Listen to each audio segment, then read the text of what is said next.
Saudara-saudara, sekarang ini banyak orang bisa memberi contoh, tapi sedikit orang bisa menjadi contoh. Ngasih contoh mah gampang, jadi contoh susah. Karena beliau manusia.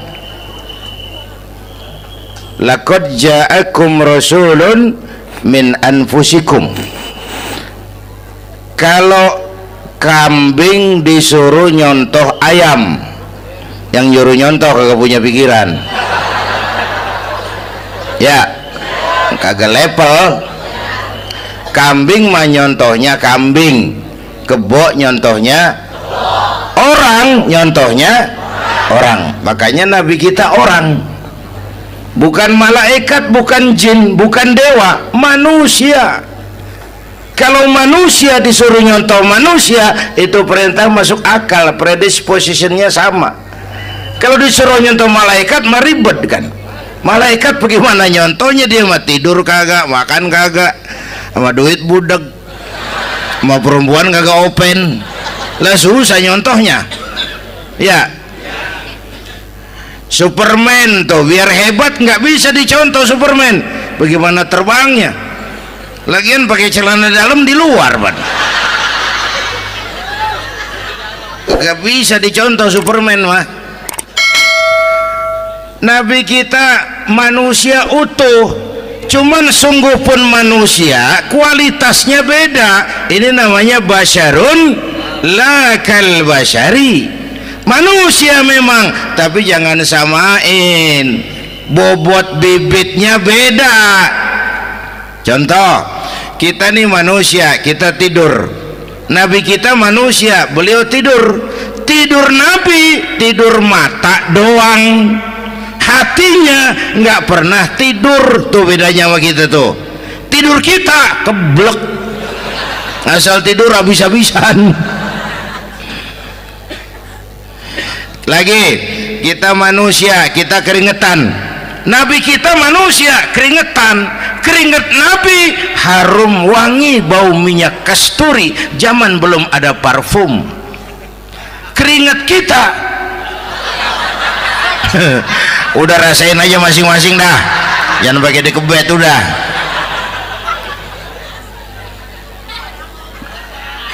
Contoh lagi, kita nih manusia nih, kita beludah nggak? Nabi kita manusia, beliau juga beludah. Ludah Nabi obat, ludah Nabi itu kan waktu mau hijrah kan sama Sayyidina Abu Bakar, sampai di Gua Sur, Sayyidina Abu Bakar bilang, saya turun duluan ke gua ya Rasul. Ngapain? Bersihin gua, takut ada binatang berbisa. Silakan.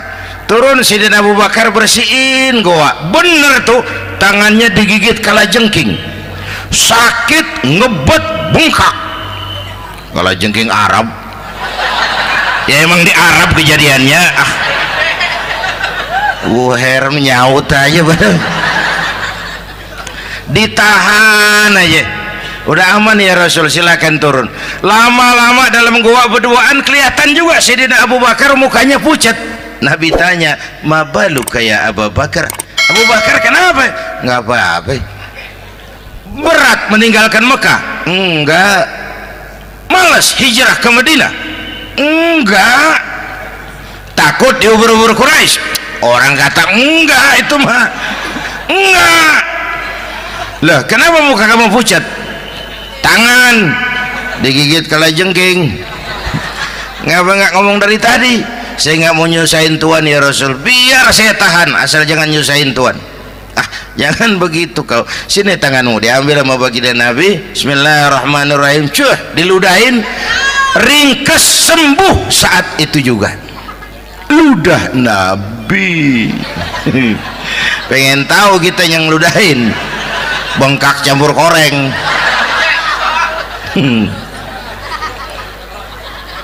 Satu tuh alasannya kenapa Nabi dijadikan contoh, karena manusia. Kalau manusia disuruh nyontoh manusia pasti bisa dong ya. Yang kedua, karena tadi kata Bang Haji Oma, pribadinya itu pribadi yang multidimensi. Mau nyontoh apa? Pak, saya ini pengusaha Pak.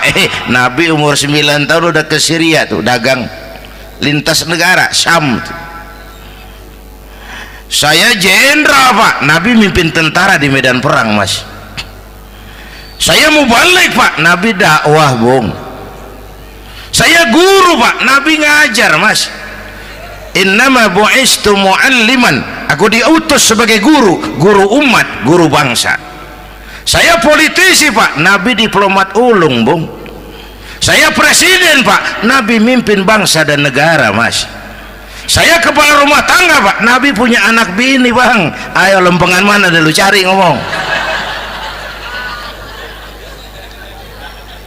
Malah Nabi Isa tuh nggak bisa jadi contoh bagaimana membina rumah tangga bahagia.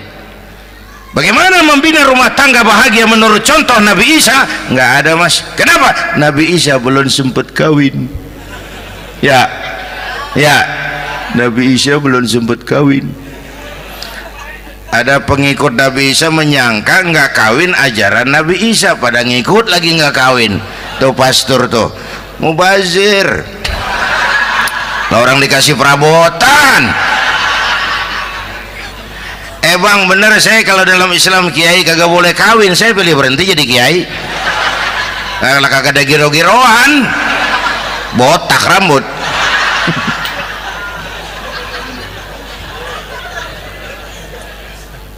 Makanya Bang Haji Oma cerita poligami saya girang banget tadi. Bukan yang ngomong ahlinya soalnya.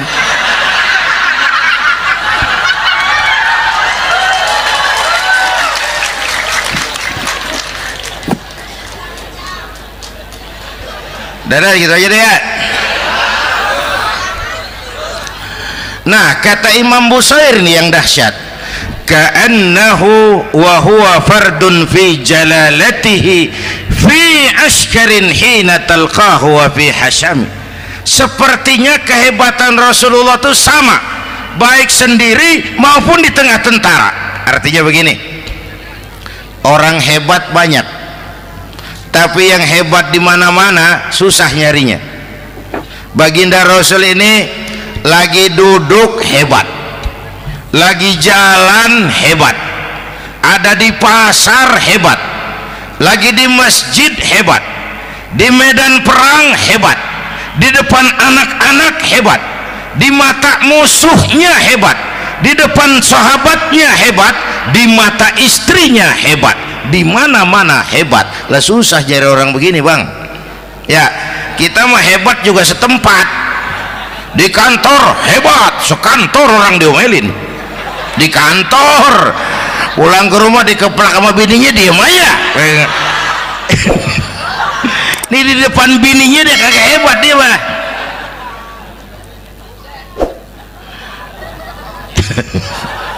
Oke, lalu kalau begitu soalnya apa yang mau kita contoh? Saya sampaikan 3 aja. Pertama, Nabi kita ini tokoh yang sejak kecil udah ditempa kesusahan. Bu, tadi kata Bang Haji, Islam mengangkat derajat kaum perempuan karena perempuan banyak melahirkan orang besar. Lihat Sayyidah Aminah, ibunda baginda Nabi, melahirkan anak pertama tanpa didampingi suami. Meninggal suaminya, sedih hatinya, remuk perasaannya, tapi tegar jiwanya. Dilahirkannya bayi bernama Muhammad, diasuhnya penuh kasih sayang, diantarnya menjadi orang besar dan memang dibesarkan oleh Allah. Itu contoh tuh Bu. Bilangin anak-anak tong, bocah Nabi ngangon kambing tong, sekolah tong, jadi orang gede. Baba lu tibang tamat SD, lu sarjana lu. Baba lu cuman jadi RT, lu jadi camat lu. Biarin malu baba lu pala jadi kaki, kaki jadi pala, asal lu terus sekolah. Bu, anak sekolahin, gelang doang digedein lu. Nih kan kita Betawi nih pendidikan ngentengin banget kotaan. Udah dong, jangan tinggi-tinggi sekolah udah. Ngapa mak? Baba lu kagak sekolah hidup noh. Hidup dong, pun jamu monyet juga hidup. anak sekolahin.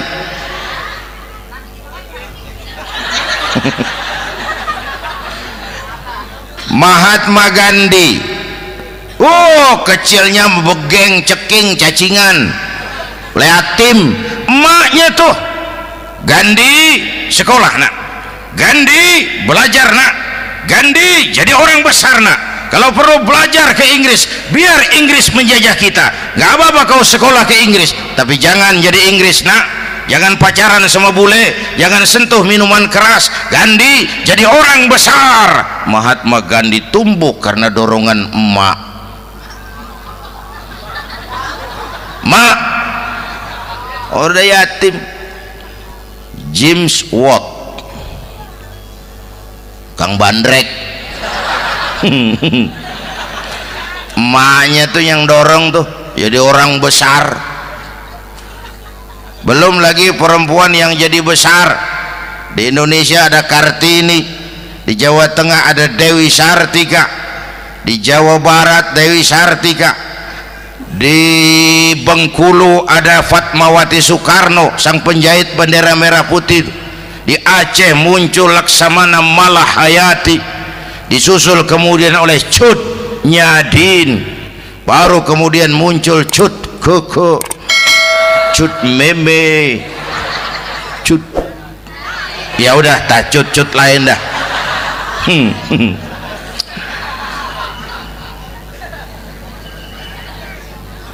Nabi ke remajanya nggak dikolokin, tegar, tahan bantingan, nggak cengeng. Begini bang, kalau bahasa kita nih, bahasa Betawi nih, orang mah bang kalau udah biasa susah ketemu susah nggak kaget udah. Ya kita Betawi kan masuk udah nukangin. Susah mulu. Saya santri nih biasa makan kangkung, datang ke rumah temen dikasih kangkung, makanan gue ini mat, dikasih daging ayam lah nambah. Emang apa? Orang mah kalau biasa susah enak, nggak kagetan. Saya santri biasa tidur di masjid, disuruh nginep di hotel lah pules nggak? Tapi yang biasa tidur di hotel suruh nginep di masjid encok. Makanya kemarin tuh waktu menteri-menteri baru dilantik tuh saya ngarepin tuh, mudah-mudahan nih menteri ini begitu dilantik bacaannya nawaitu sauma ghadin. Lu pada niat puasa dulu dah, entaran. Puasa kan bukan kagak boleh, nunda doang, nunda puasa mah. Tempe boleh maghrib, tahu boleh maghrib, air kelapa boleh maghrib. Lu menteri pada mau naik mobil mewah boleh, ntar kalau ekonomi udah mendingan, rakyat udah pada legaan napasnya. Ya sebab apa? Itu duit buat mobil para menteri kan duit negara.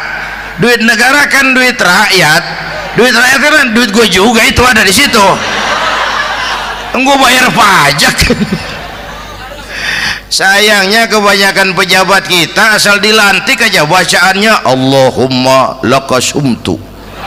Niat buka puasa. Orang buka puasa kan kemaruk, apa jadi gares? Ya.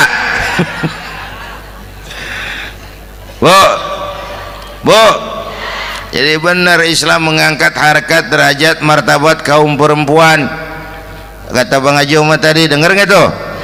Waktu Nabi ditanya, ya Rasul, siapa yang paling harus saya taati di dunia? Ibumu. Setelah itu ibumu. Setelah itu ibumu. Setelah itu bapakmu. Ibu 3 kali disebut, bapak. Coba pikirin, ibu 3, bapak 1 bapak. Ini bagaimana ngitungnya? Jadi kerok begini nih ngitung nih.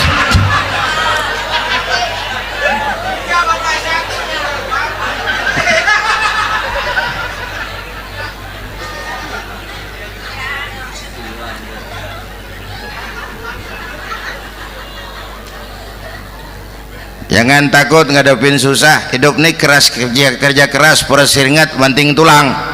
Ya Bu. Satu. Yang kedua, contoh dari Nabi, orang yang paling bersih hatinya Rasulullah, orang yang paling baik akhlaknya Rasulullah, orang yang bahkan sudah dapat jaminan ampun dari segala dosa Rasulullah. Tapi orang yang kalau sholat malam sampai bengkak kakinya karena rajin sujud Rasulullah. Aspek ibadah. Apaan? Hei, diam-diam giliran gue ini ngomong.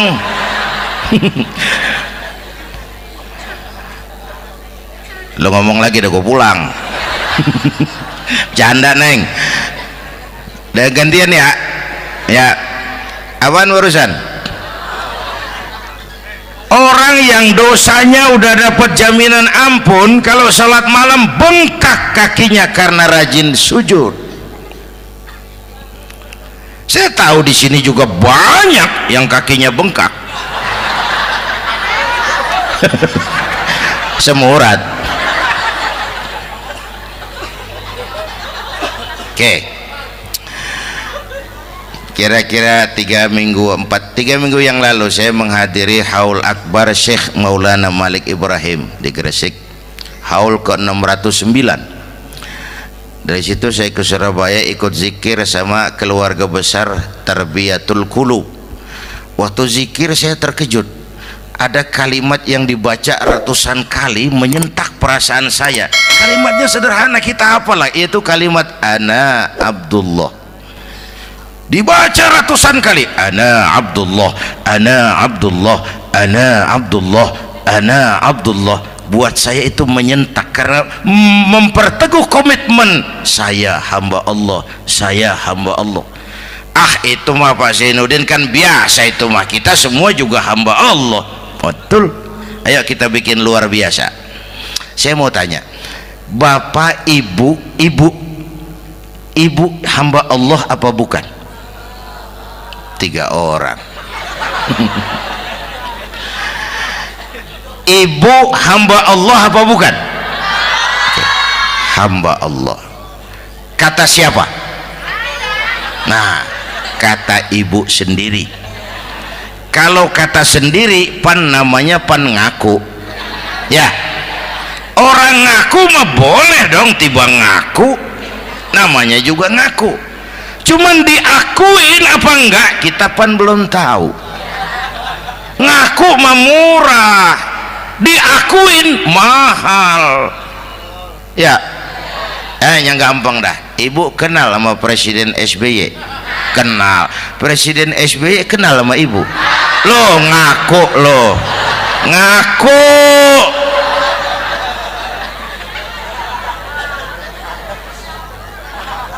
Saya hamba Allah, kata saya.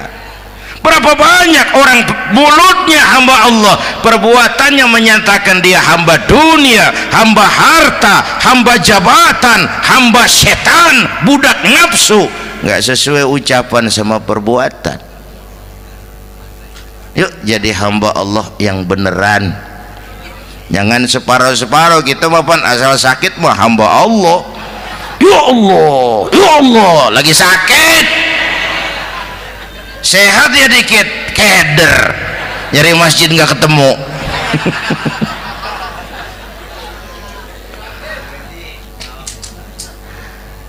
Apalagi kata Bang Haji tadi nih, kita nih kan zaman entertain nih, orang pada pinter bikin bungkusan sekarang Bang, ya. Abad entertain, orang pada bangun pencitraan. Tadi itu kiai sama dukun tipis bedanya. Dukun pada pasang iklan sekarang, ketik reg. Waduh, sampean lahir hari Selasa, nggak cocok di air, ono di hutan sono. Larang udah dagang es jadi berhenti, nggak cocok di air.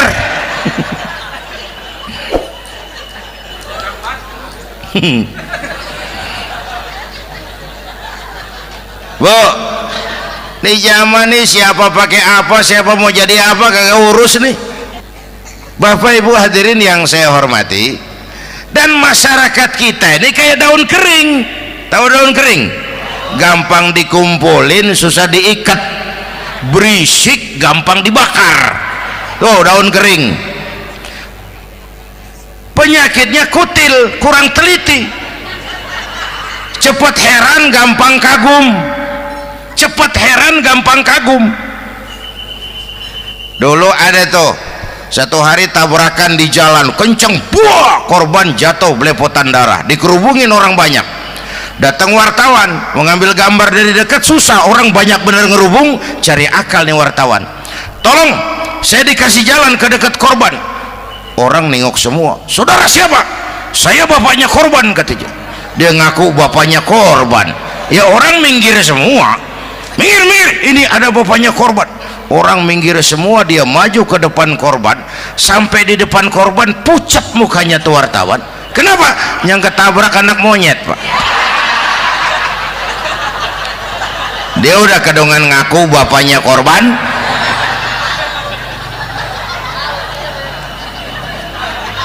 Bu, ini cerita pendek tapi pesannya lumayan nih. Kalau belum kenal bener mah jangan buru-buru ngakuin, ya. Dia kagak tahu yang ketabrak siapa, main ngakuin aja. Saya bapaknya korban. Lu makan lu jadi bapak monyet, sono lu.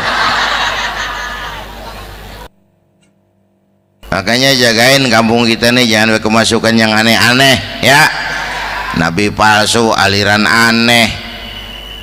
Ya ini bid'ah, itu bid'ah kuno yang kayak begitu. Capek kita ngurusin begitu, udah kelewatan, ya.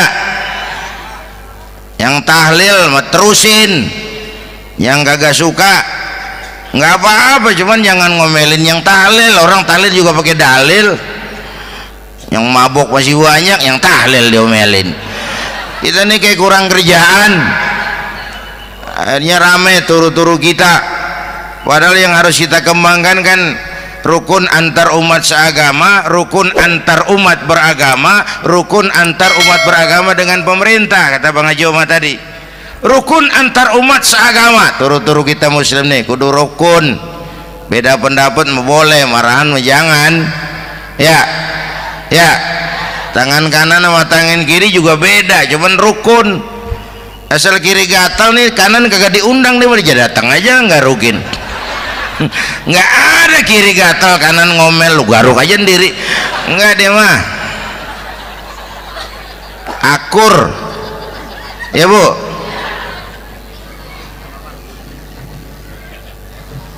Yang kedua rukun antar umat beragama. Islam ini rahmatan lil. Yang ketiga rukun antar umat beragama dengan pemerintah. Ini mah kita kan bermasyarakat sama juga sembahyang berjamaah, ada imam ada makmum, ya. Nih rakyat kalau jadi pemilih yang pintar ke depan, nah, mau milih wali kota kayak gubernur kayak presiden kayak. Sebab apa? Sholat berjamaah kan siapa makmum kagak penting, Bang. Makmum mah siapa aja boleh, ya. Tiba ngikutin dia mah, ngaji dia mah gimana kayak nggak ada bab pemilihan makmum. Nggak usah, makmum mah kagak usah dipilih, siapa aja boleh, ya. Bang, tuh orang budak, Bang, boleh jadi makmum. Bacanya kagak fasih, boleh jadi makmum. Ketinggalan satu rakaat, boleh jadi makmum. Tapi nggak tiap orang boleh jadi imam. Siapa yang dipilih jadi imam? Pertama a'lamuhum, kata Nabi. Orang yang paling alim di kampungmu siapa? Angkat jadi imam. Yang paling alim, bukan yang paling tua. Tua juga kalau kejemur kisut. Dulu tuh Nabi Adam waktu diangkat jadi khalifah kan bekalnya apa? Wa 'allama Adam al-asma'a kullaha. Al-asma' ay al-ulumul katsirah. Dulu zaman Fir'aun perang sihir sama Musa, sekarang perang visi dan misi. Punya ilmu, Bu, ngerti urusan dari tetek sampai bengeknya. Kalau ngikutin imam yang alim pan enak, bisa dipertanggungjawabkan. Hati-hati milih pemimpin, maksudnya bu jangan terjebak oleh penampilan. Emas pasti kuning, benar? Apa semua yang kuning pasti emas? Udah paham dulu. Ustadz, kenapa? Di kampung saya ada 2 orang alimnya sama. Yang mana yang jadi imam? Afsahuhum, yang lebih fasih lidahnya. Yang satu alim pelok, yang satu alim kagak pelok. Nah, yang kagak pelok suruh jadi imam. Kenapa? Nggak sah orang fasih bermakmum kepada imam pelok. Ustadz, imam pelok, makmum pelok semua. Sah. Namanya kampung pelok, biarin, susah diurusin udah itu. Apa sih artinya fasih? Yang enak deh, nyambung. Pegel kalau punya pemimpin kagak nyambung sama rakyat. Ya, rakyat mau yang ngidul deh ngalor, rakyat mau yang ngulon deh ngetan. Lah kan capek rakyat, kagak nyambung. Makanya kalau jadi imam pesan Nabi, idza amma ahadukumun nas falyukhaffif. Kalau kamu jadi imam, ringankan sholat kamu. Itu makmum nggak sama kekuatannya. Jangan panjang-panjang kalau jadi imam, kudu tahu keadaan makmum. Tuh makmum ada yang udah tua rentak, diri aja udah gemeter. Ada yang punya darah tinggi, kalau sujud kelamaan palanya ngebet. Ada yang udah janji tuh makmum habis sembahyang mau terima duit. Kalau imam kelamaan, kalau saudan makmum. Ya, nyambung. Jangan udah diangkat jadi imam saenake dhewe. Salat isya berjamaah, rakaat pertama selesai Fatihah Yasin. Makmum ikut mengikut, cuman bari ngancem. Besok gua tawiatin balik lagi udah.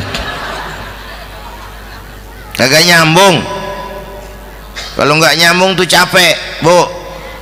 Jangan tersenyum kepada orang buta, jangan berbisik kepada orang tuli. Kagak nyambung.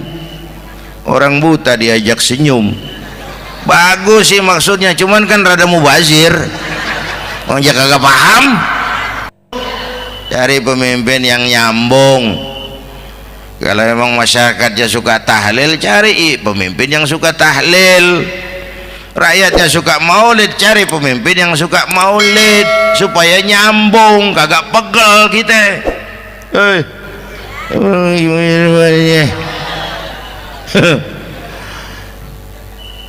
Bapak Ibu hadirin, saya balik urusan kita. Nyontoh Nabi ibadahnya luar biasa. Bu, kita ini perlu Allah. Kita ini perlu Allah. Semua kita perantau di bumi Allah ini. Perantau pasti pulang.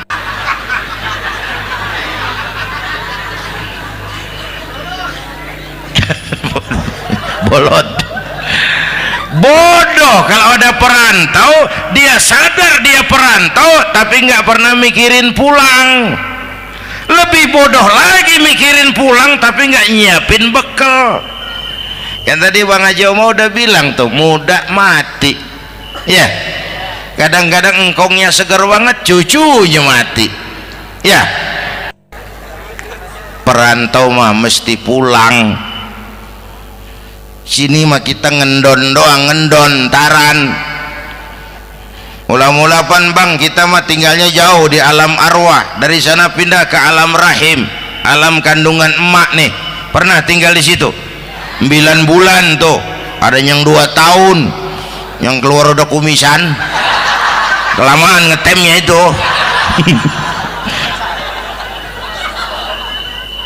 Dari sisi ini mau pantas ibumu, bapakmu, karena alam rahim fisik dan psikis emak lebih capek dari kita. Bapak kita mah orang laki mah, kita mah pan investor gitu mah, nanam modal doang. Yang ngolah pabrik kan emak tuh ya mak. Pabrik anak-anakku remaja pemuda yang hadir, Masya Allah, emakmu, emakku, emak kita semua nih, dari mulai ngidamin kita udah kita seksa nih mana Dari mulai ngidamin kita udah kita seksa emak nih, muntah nggak urus. Mending ada yang dikeluarin mah enak, lega. Ini kagak ada apa-apanya. Bener mak. Yang dipengenin yang kagak musim, lah kan setengah mati lagi urusan. Tengah malam pengen megang pala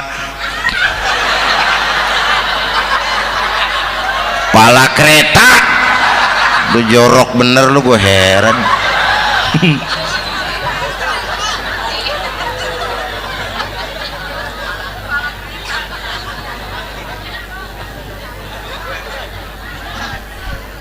Bapak Ibu hadirin, yang ketiga terakhir, contoh dari baginda Nabi, modal utama perjuangannya adalah akhlak. Memperbaiki akhlak, pakai akhlak. Rasulullah ngajak, bukan ngejek. Rasulullah merangkul, bukan mukul. Rasulullah pakai argumen, bukan pakai sentimen. Tujuannya adalah kebenaran, bukan menang-menangan. Prinsip dakwahnya basyiru wala tunafiru, yassiru wala tu'assiru. Gembirakan orang, jangan ditakut-takutin. Mudahkan urusan orang, jangan dibikin sulit. Di masyarakat memang mendingan rakyat rendah berakhlak tinggi daripada pejabat tinggi berakhlak rendah. Dulu tahun 50-an orang kita kalau pergi haji ke Mekah 6 bulan. 6 bulan tuh orang udah pada lupa aja baru pulang. 6 bulan yang ada cuman kapal laut, Mekah Madinah onta, banyak rampok lagi di gurun pasir Baduy itu. Dulu orang tua kita belajar manasik, kalian belajar silat. Sekarang karena kemudahan kemajuan ilmu menciptakan Boeing memotong waktu 5 bulan, orang pergi haji cukup sebulan. Bapak Ibu hadirin yang saya hormati, oleh karena itu menjaga nilai-nilai akhlak itu penting. Kepada siapa kita harus berakhlak? Pertama, kita harus berakhlak kepada Allah. Bagaimana caranya? Jangan menyekutukannya dengan sesuatu pun. Yang kedua, jangan menyembah kecuali hanya kepadanya. Yang kedua, kita harus berakhlak kepada sesama tadi itu. Yang ketiga, kepada lingkungan. Saya dulu masih zaman ada almarhum kakek saya, engkong. Kampung saya banjir, air masuk ke rumah. Saya teriak, "Kong, banjir, Kong." Engkong saya ketawa, "Biarin, bukan salah air." Habis, salah lo. Salah kita bagaimana, Kong? Lah lo tempat air lo tempatin. Yang punya tempat datang ya kagak ngerti, ini tempat gua, ini di sini nggak pada lo, lah banjir. Engkong saya nggak makan